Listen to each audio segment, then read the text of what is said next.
시작 동사라고 이렇게 이름을 붙이는 이유가 있습니다. 문장의 맨 앞에 이렇게 ing로 시작하면 주어와의 관계가 능동이래. 자, 요게 이제 참 시험에 잘 나오는 문장들입니다.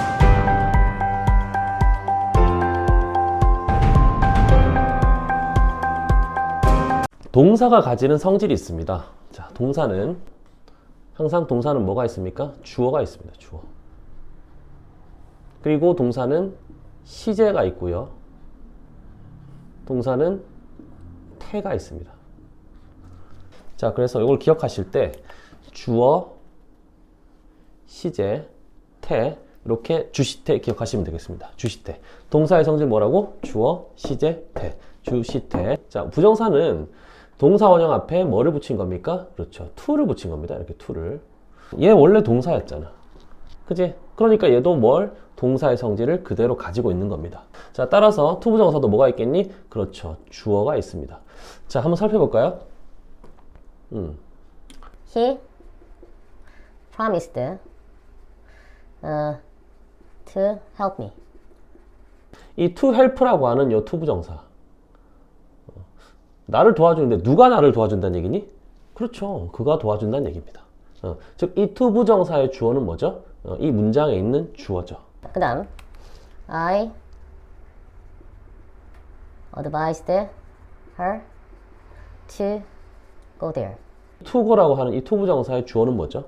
누가 간다고? 그렇죠. 그녀가 가는 겁니다. 그녀가 거기 가도록 내가 그렇게 조언했다 이런 얘기죠. 그러니까 이 to 부정사의 주어는 her이 되는 것이죠. 대부분 이렇게 to 부정사의 주어는 문장 속에 있습니다. 자, 근데 막 예를 들어서 It is not easy to study English. 이렇게 얘기할까요? 자, 영어 공부하는 것은 쉽지 않다. 맞습니까? 자, 그럼 내가 물어볼게. 누가 공부하는 거죠? is to study의 주어는 뭐죠? 그렇죠. 없죠. 알 수 없습니다. 왜? 없잖아요, 여기. 여긴 여기 있고, 그가 도와주는 거고, 그녀가 가는 건데, 누가 공부하는 거야? 나와 있지 않죠. 자, 우리가 이렇게 주어를 쓰지 않을 때는 일반 사람들이 주어다 이렇게 얘기하는 겁니다. 그러니까 굳이 사람들이 영어 공부하는 것은 쉽지 않다. 이렇게 얘기할 필요는 없는 것이죠. 그냥 영어 공부하는 것은 쉽지 않다. 이렇게 말하면 되니까요. 꼭 굳이 이렇게 주어를 쓸 필요가 없는 경우도 있는데, 이럴 때는 보통 일반 사람들이 주어다. 이렇게 얘기를 합니다. 만약에 내가 그가 영어 공부하는 것은 쉽지 않다. 뭐라고? 그가. 누가 공부한다고? 그가. 즉, 이 to 부정사의 주어를 그라고 하는 이 주어를 내가 쓰고 싶어. 자, 그러면 어떻게 하면 되느냐 하면, 자, 이 to 부정사 앞에 그냥 이렇게 he라고 쓰면 될까, 안 될까? 그렇죠. 딱 봐도 안 될 것 같죠. 네, 이렇게 안 됩니다. 이렇게 쓰시면 안 되고요. for라는 전치사를 활용해서 for라는 전치사를 쓰고, 그 다음에 쓰는 겁니다. 그래서 for him 이렇게 되는 것이죠.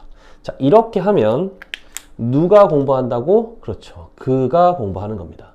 그래서 to 부정사의 주어를 표시를 할 때는 앞에, to 부정사 바로 앞에 for 명사 이렇게 써주는 겁니다. 이해되십니까? 자, 요거를 우리 to 부정사의 무슨 주어라고 하냐면 의미상의 주어 이렇게 얘기합니다. 이 to 부정사의 주어가 바로 앞에 있는 거죠. 의미적으로 봤을 때 얘가 주어다 해서 의미상의 주어라고 하고요. 자, 의미상의 주어를 표시하는 방법은 어떻게 한다고? 그렇죠. to 부정사 앞에 for 명사 이렇게 표시를 해주시면 돼요. for 명사 이렇게 쓰시고 어디? to 부정사 바로 앞에.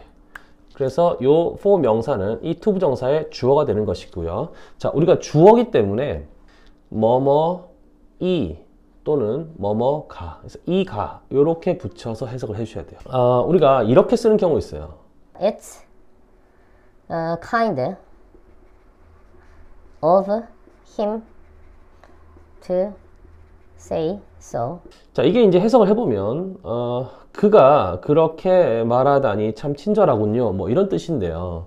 우리가 이제 이 kind 같은 놈들을 보면 이게 이제 사람의 성격을 나타내는 형용사라고 합니다. 이런 사람의 성격을 나타내는 형용사 다음에는 to 부정사의 의미상의 주어를 쓸 때 of라는 전치사를 씁니다. 대부분 for를 씁니다. for를 쓰는 경우가 훨씬 많습니다. 근데 이런 사람의 성격을 나타내는 형용사 다음에는 어떻게 쓴다고? of 이렇게 쓴다는 것이죠. 성격 형용사라고 할게요. 성격 형용사 다음에는 of를 쓴다는 것이죠. 그래서 of 명사, to 부정사 이런 모양으로 씁니다. 얘가 의미상의 주어가 되는 겁니다. 물론 이것도 뭐뭐이 그죠? 뭐뭐가 이렇게 해석을 해주셔야 돼요. 자, 이해되시죠? 자, 두 번째 시제인데요. 대부분의 to 부정사는 to 플러스 동사 원형 이렇게 쓰는 것이죠.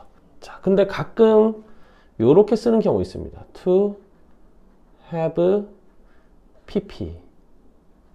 우리가 이제 이거 pp라고 하는데 뭐 이렇게 쓰셔도 돼요.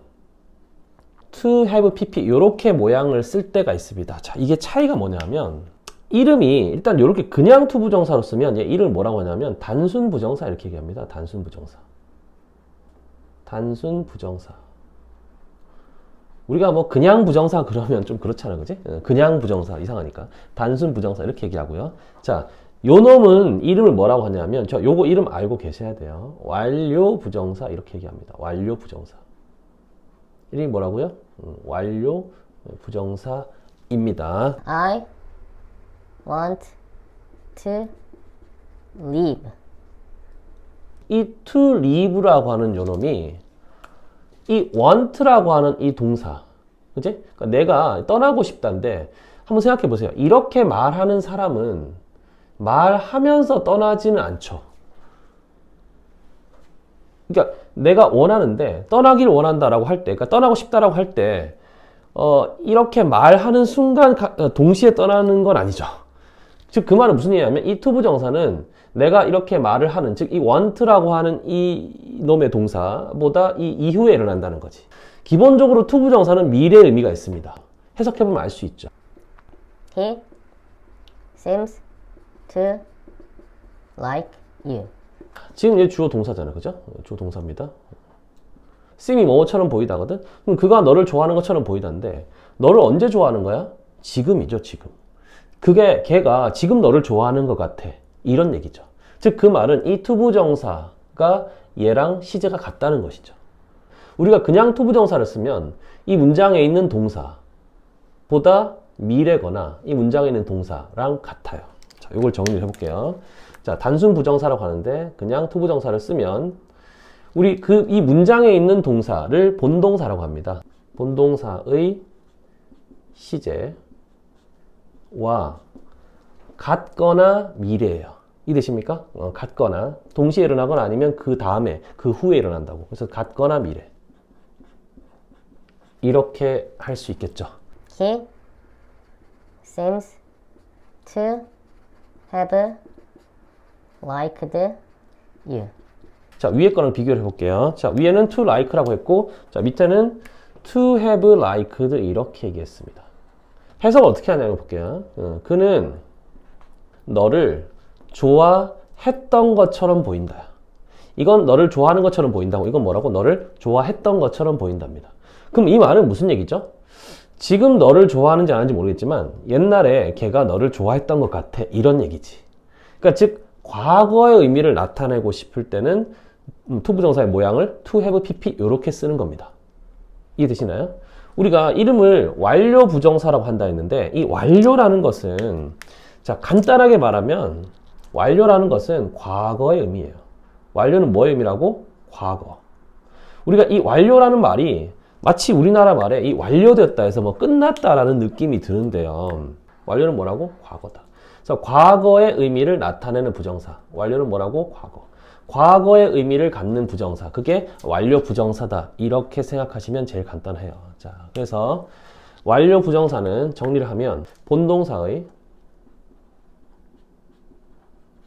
시제보다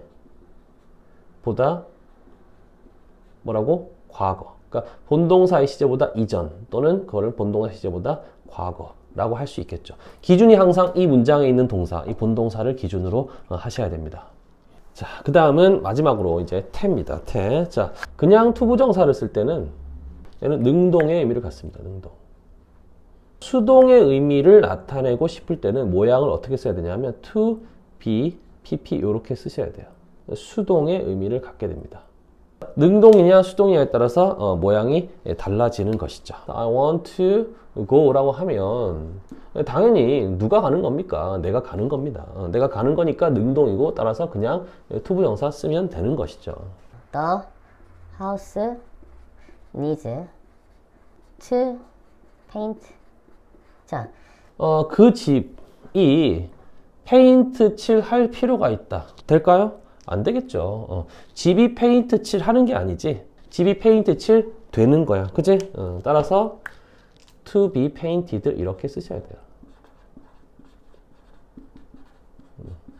수동의 의미를 나타낼 때는 투부정사의 모양을 to be pp 이렇게 쓰는 겁니다.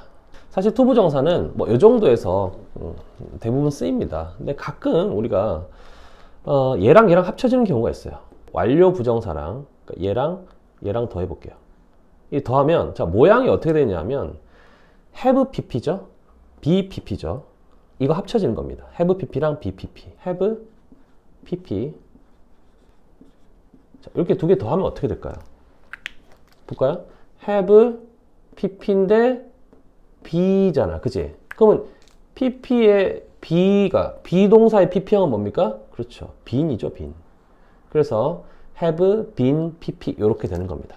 have been pp고 자 투부정사니까 앞에 to를 붙이면 되겠죠. 그래서 요놈하고 요놈이 두 개 더해지면 모양이 어떻게 된다고? 그렇죠, to have been pp 이렇게 쓰시면 돼요. 완료 부정사에다가 수동의 의미까지 더해졌지. 그래서 당연히 이름이 완료 수동형 부정사. 의미는 어떻습니까? 본동사의 시제보다 이전, 즉 과거이면서 수동의 의미를 갖는 경우 to have been pp 이렇게 쓰시면 되는 것이죠. the building appears to have been repaired. 참 모양이 복잡합니다. 그죠? to have been pp 이렇게 됐습니다. 자, 건물이 appear도 이제 보이다는 뜻입니다. 근데 to have been repaired 이렇게 됐어. 지금 무슨 얘기죠? 건물이 수리된 것처럼 보인다 이렇게 된 거지. 그러니까 지금 수리된 게 아니잖아. 옛날에 수리됐겠죠? 그렇게 보인다는 얘기죠. 또 repair이라고 하는 게 수리하다지. 그러면 건물의 입장에서는 수리되는 겁니다. 그래서 건물이 수리되는 것처럼 보인다 라고 해야 되기 때문에 to have been pp 이렇게 쓰면 된다는 것이죠. 정리를 하면 자, 투부정사는 동사에서 왔기 때문에 동사의 성질을 가지고 있습니다. 그래서 주어가 있고요, 시제가 있고요, 태가 있습니다. 그래서 주어는 투부정사 앞에 for 명사 이렇게 써주시는 거고요. 사람의 성격을 나타내는 형용사 다음에는 of 명사 이렇게 써주시면 되고요. 자, 투부정사도 시제가 있습니다.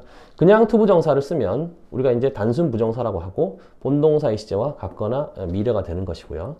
to have pp 이렇게 쓰면 우리 이름을 완료 부정사라고 하고 완료의 의미는 자 다시 한번 얘기합니다. 완료 부정사라고 하고 우리가 완료의 의미는 뭐라고요? 그렇죠, 과거입니다. 과거. 완료의 의미는 과거다. 그래서 과거의 의미를 나타내는 부정사입니다. 그래서 본동사의 시제보다 이전, 본동사의 시제보다 과거를 나타낸다 이렇게 하시면 되고요. 또 투부정사가 그냥 투부정사를 쓸 때는 능동의 의미를 갖지만 to be pp 이렇게 쓰면 수동의 의미를 갖습니다. 그래서 요 두 개 투부정사, 요 두 개의 모양, 요 두 개의 모양 중요합니다. 두 개의 모양, 요거 강조할게요. to have pp 완료 과거를 나타낸다. to be pp 수동의 의미를 나타낸다. 씁니까? 그리고 마지막으로 요거 두 개 합쳐지면 to have been pp가 되는 것이고요. 완료 수동형이라고 하고 과거의 의미를 가지면서 수동의 의미, 그쵸? 과거의 의미이면서 수동의 의미. 그래서 수리된 것처럼 보인다 이렇게 하시면 돼요. 다음 시간에 이제 투부정사의 마지막 투부정사의 뭐 부정이라든지 좀 남은 여러 가지 것들에 대해서 한번 살펴보도록 하겠습니다. 자, 이번 시간 여기까지 하겠습니다. 수고하셨습니다.